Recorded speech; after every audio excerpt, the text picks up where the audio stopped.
বিএনপির স্বার্থে শুধু হিন্দু না, যদি ফেরাউন আসে তাকেও আমরা সাপোর্ট দেব।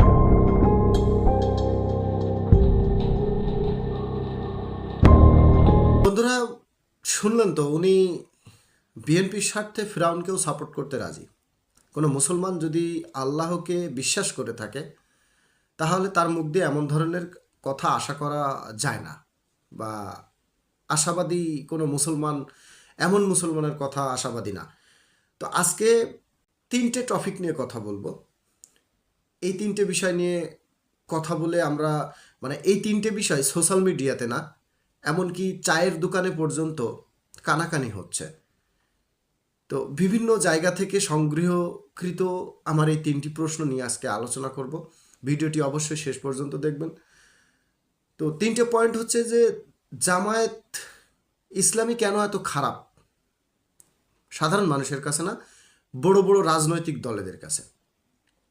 2 নম্বর প্রশ্ন হচ্ছে জামায়াত ইসলামী এত সহজে কিভাবে সাধারণ মানুষের মন জয় করলো।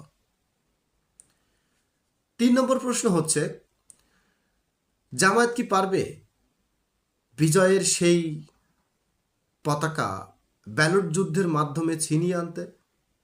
তো বন্ধুরা, চলুন আমরা সেই তিনটে প্রশ্নের উত্তর খুঁজব।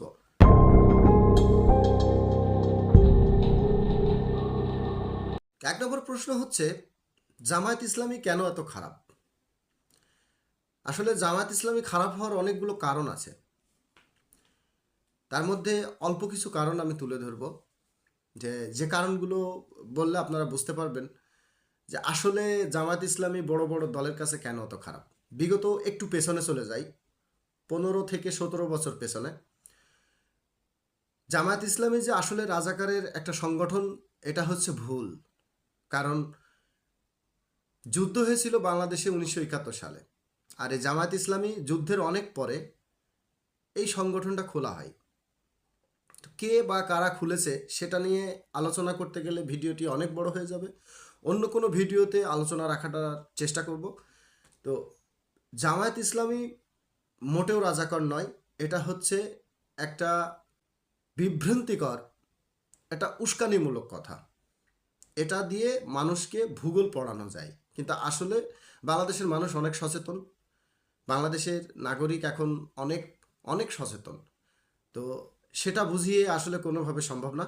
তো মূল যে আলোচনা সেটা হচ্ছে যে জামায়াত ইসলামী খারাপ এই কারণেই, জামায়াত ইসলামী কোনো জায়গায় চাঁদাবাজি করে না, জামায়াত ইসলামী কোনো জায়গা টেন্ডারবাজি করে না। জামায়াত ইসলামী আল্লাহ ও আল্লাহ রাসুলের নিয়ে সব সময় ব্যস্ত থাকে, কথা বলে, এবং তাদের থেকে উঠা শুরু করে ঘুমোতে যাওয়ার আগ পর্যন্ত তারা সবসময় আল্লাহ ও আল্লাহর রাসুলের নিয়েই সমস্ত কথাবার্তা বলে থাকে। এমনকি তাদের মূল যে অপরাধটা সেটা হচ্ছে বাংলাদেশে ইসলাম কায়েম করা। তো এটা যদি কায়েম হয়েই যায়, বাংলাদেশের অনেক দলের দুর্নীতি বন্ধ হয়ে যাবে, বাংলাদেশের অনেক দলের কর্মীদের ধান্দাবাজি বন্ধ হয়ে যাবে, বাংলাদেশের বিভিন্ন রাজনৈতিক দলের বিদেশে টাকা পাচার করা বন্ধ হয়ে যাবে। এই কারণে কিন্তু আজকে জামায়াত ইসলামী খারাপ। তারা চায় যে পার্লামেন্টে কোরআনের আদর্শ চলুক, পার্লামেন্টে কোরআনের হুকুম চলুক বা আল্লাহর হুকুম চলুক, এটা চাই। এটার কারণেই তারা আজকে মূল অপরাধী। তো বন্ধুরা, টু দ্য পয়েন্ট, এবার আমরা 2 নম্বর পয়েন্ট নিয়ে কথা বলবো। সেটা হচ্ছে জামায়াত ইসলামী কেন সাধারণ মানুষের কাছে এত জনপ্রিয়। এই পর্যন্ত আমার ব্যক্তিগত জ্ঞানের আলোকে বা বুদ্ধি হওয়ার পর থেকে যা দেখছি, এ পর্যন্ত জামায়াত ইসলামী কোনো জায়গা 2 টাকাও চাঁদাবাজি করেনি। জামায়াত ইসলামী একটা সময় আওয়ামী লীগের সাথে ছিল মুসলিম লীগ হিসেবে, বিএনপির সাথে ছিল জামায়াত ইসলামী হিসেবে। তো তারা বিভিন্নভাবে বিভিন্ন কৌশলগত অবলম্বন প্রয়োগ করেছে, সেটা হচ্ছে ইসলাম কায়েমের উদ্দেশ্যে। তারা কিন্তু সাধারণ মানুষকে কিভাবে ভালোবাসতে হয়, সাধারণ মানুষের অধিকার কিভাবে আদায় করতে হয়, এই আস্থা, এই বিশ্বাস, এই ভরসা নিয়ে কিন্তু তারা কাজ করছে। আর সাধারণ জনগণ সেই আস্থা, বিশ্বাস, ভরসাটা কিন্তু ইতিমধ্যে তাদের কাজে কর্মে পেয়ে গেছে।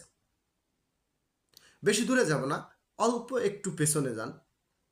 যেমন ডাকসু, চাকসু, রাকসু, বিভিন্ন ইউনিভার্সিটিগুলোতে তারা কিন্তু একটা চমক দেখিয়েছে। এটা হচ্ছে সম্পূর্ণ তাদের দলের গুণগত মান। আমি বলবো তাদের গুণগত মান। তারা চায় সবসময় বিশ্বনবী হজরত মোহাম্মদ সাল্লাল্লাহু আলাইহি ওয়াসাল্লামের আদর্শকে বুকে ধারণ করে জীবনের পথ চলতে চায়। এটা দোষের কিছু নয়। আর যার কারণে বাংলাদেশের মানুষ একটা সময় বিএনপিকে দেখেছে, আওয়ামী লীগকেও দেখলো। এই জন্য এদের চরিত্র সম্পর্কে কিন্তু সাধারণ মানুষের অনেক অবগতি হয়ে গেছে। কারণ ওই যে বললাম না যে বাংলাদেশের মানুষ কিন্তু অনেক সচেতন, বাংলাদেশের নাগরিক এখন অনেক সচেতন। একটা সময় বিএনপি যখন ক্ষমতায় ছিল তখন বিভিন্ন লুটপাট, হয়রানি, যেগুলো দুর্নীতির আওতায় পড়ে থাকে, যেগুলো সমাজ বিরোধী কাজ হয়ে থাকে, সেগুলো কিন্তু হয়েছে। আওয়ামী লীগের সময়ও বিগত 16-17 বছর কিন্তু হয়েছে।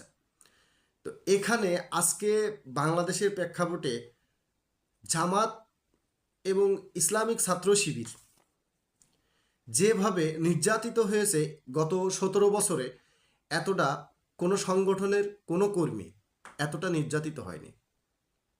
বাংলাদেশে সবথেকে ব্রিলিয়ান্ট স্টুডেন্টগুলো, শিক্ষা জাতির যে মেরুদণ্ড, সেটা কিন্তু গড়ে তুলতে পারে একমাত্র ইসলামিক ছাত্র শিবির।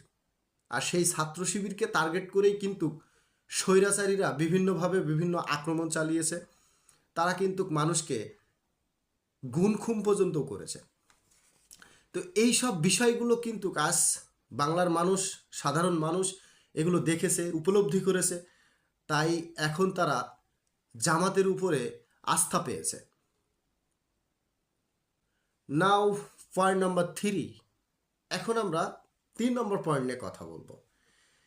সেটা হচ্ছে জামায়াত ইসলামী কি পারবে বিজয়ের পতাকা ছিনিয়ে আনতে ব্যালট যুদ্ধের মাধ্যমে?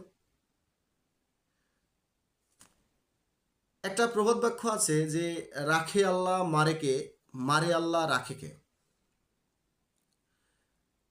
জামায়াত ইসলামীকে নিবন্ধন বাতিল করে দেওয়া হয়েছিল।